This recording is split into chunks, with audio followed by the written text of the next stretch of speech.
Good morning, everybody, and welcome back. We are starting our new series on New Generation. Today, we have the pleasure of interviewing the very famous. When you look at her, come on, she commands respect, right? Yes, you. She took on a role in her young life of principal of St. George's College. And I can tell you, I don't have a boy, I don't go to that school, but when you talk about a principal, you're talking about the Margaret Campbell. Thank you. Margaret, how are you? I'm fine, thanks. I'm doing well. Okay, great. All right, so Margaret, tell me a little bit about your journey here at Stella Maris Church. I started at Stella Maris when my children were very young, and I actually started coming to Stella Maris because of them. We had moved closest to the area, and we went to the church that was closest to us. But at that church, population was mostly older, and they did not enjoy it at all, and they were little. And because I can, at that stage in my life, I feel that I can grow anywhere in the Lord. I thought it was important to focus on them. And so we came to Stella Maris just to visit, and it resonated, they connected. They were very small, but it connected with them. And so we have been at Stella Maris for many, many years. This morning, well, if anybody knows, I don't even know how to call them, if it's the Tupper, Hitchner, Campbell, a whole lot, but they are in this church. Their presence is felt.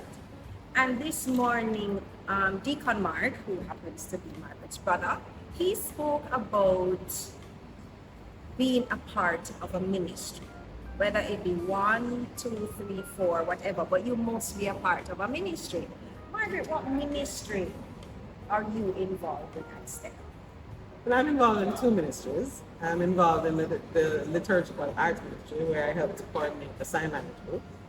And I also read, which I really, really love to do.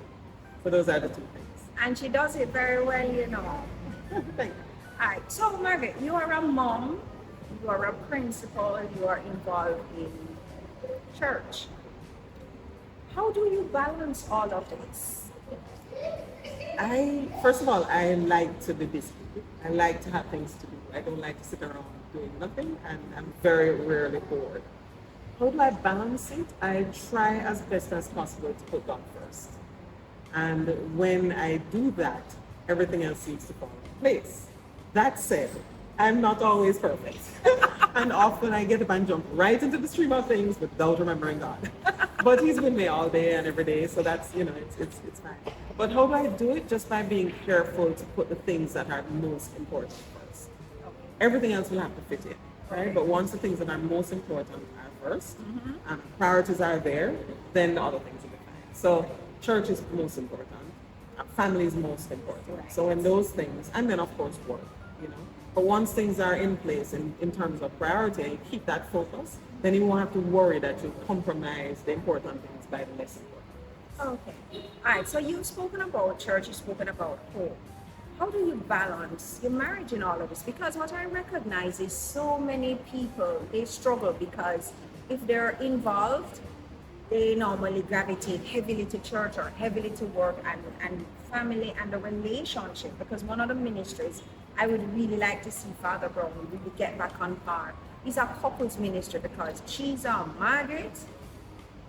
Let me tell you, she is a good person, a very good person. She has a lot of, how can I say it to you? You can run to her as a mother, you can run to her as a sister, and I'm quite sure you can run to her as somebody seeking counsel in marriage. So what would you say that would that ministry of couples ministry be an important aspect? I think absolutely. I think it will be vitally important.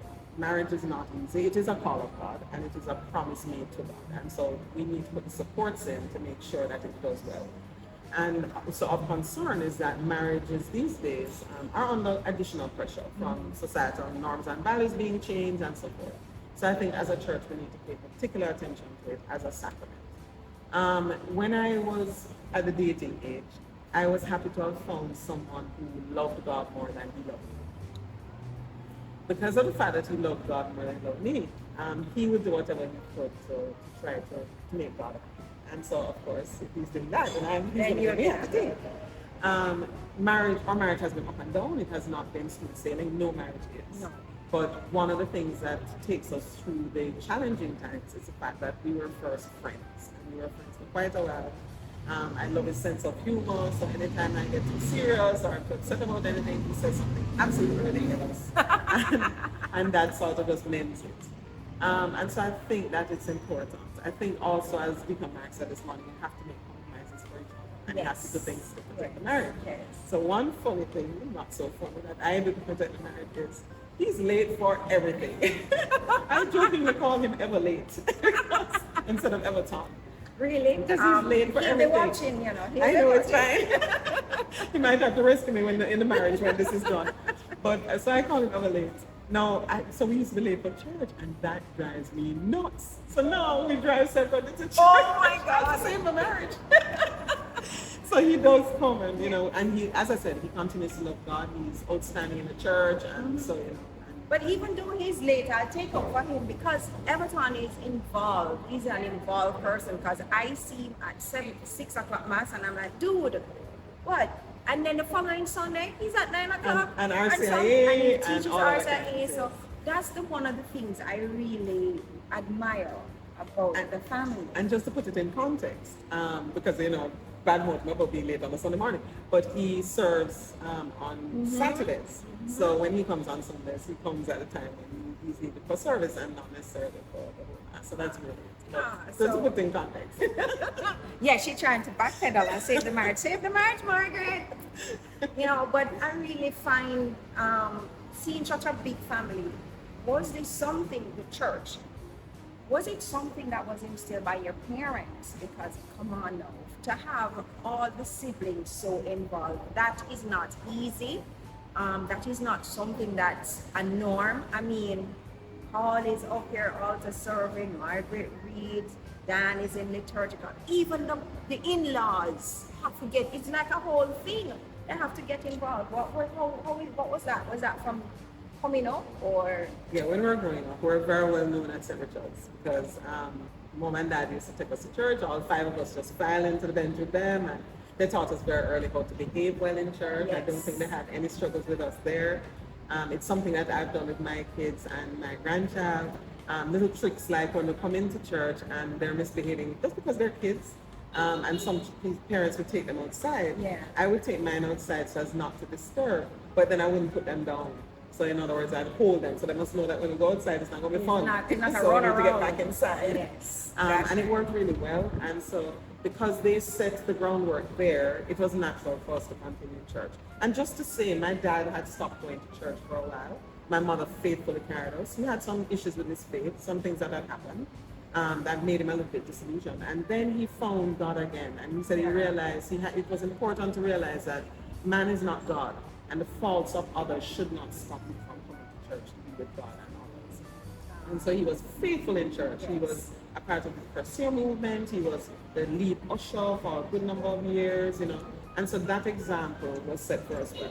And I would like to think that they are proud of us in heaven for the fact that we've all found our way to, that God has led us to where we need to be in terms of serving Him. So all of us serve. I definitely think so. I definitely think they are proud, and they are proud. And what I know for a fact is that the whole community, sometimes when you do things, you don't see the person, you don't know who's admiring you. So I would say keep it up, because there's somebody that's looking on that says, I want to be like Margaret, I want my family, I want my faith to be like that. On that note now, Margaret, what are some of the things that you think you would like to see in the church to make the church at a different place? More children ready, more couples ready? Just what do you think would help to enhance the church?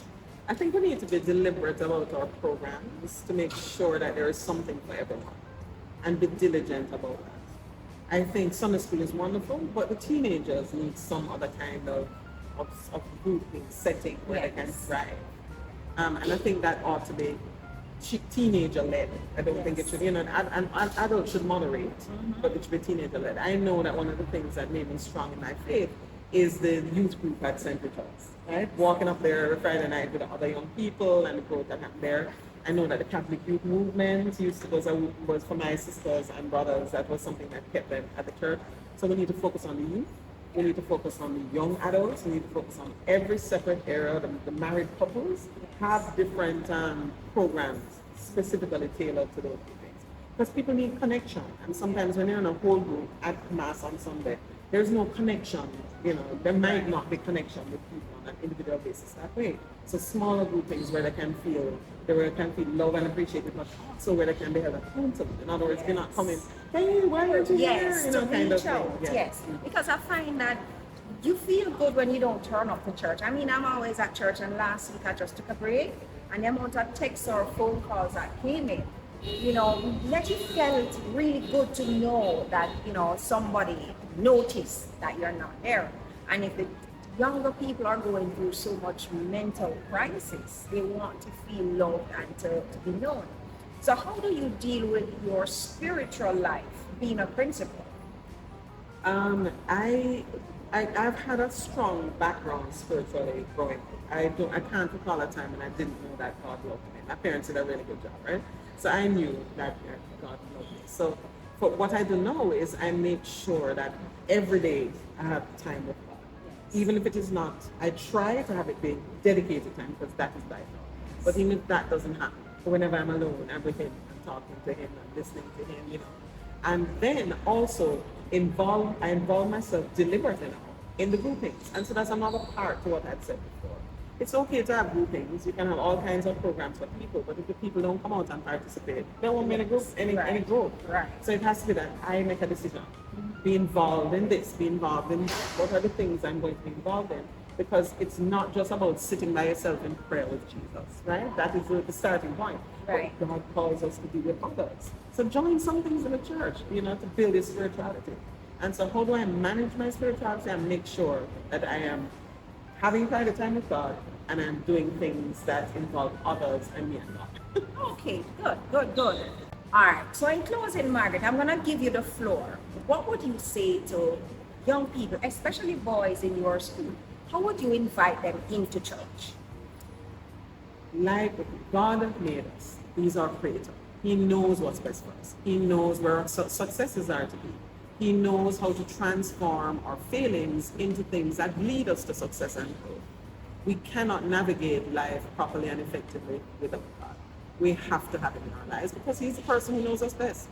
And so I would say to all of us, but especially boys, since you asked me that, seek Him. Whatever you think, whatever people have said, whatever kinds of doubts you have, whatever questions you have, seek Him. He is before.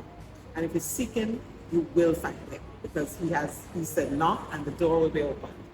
So you can't do life without God. Life is infinitely better with Him.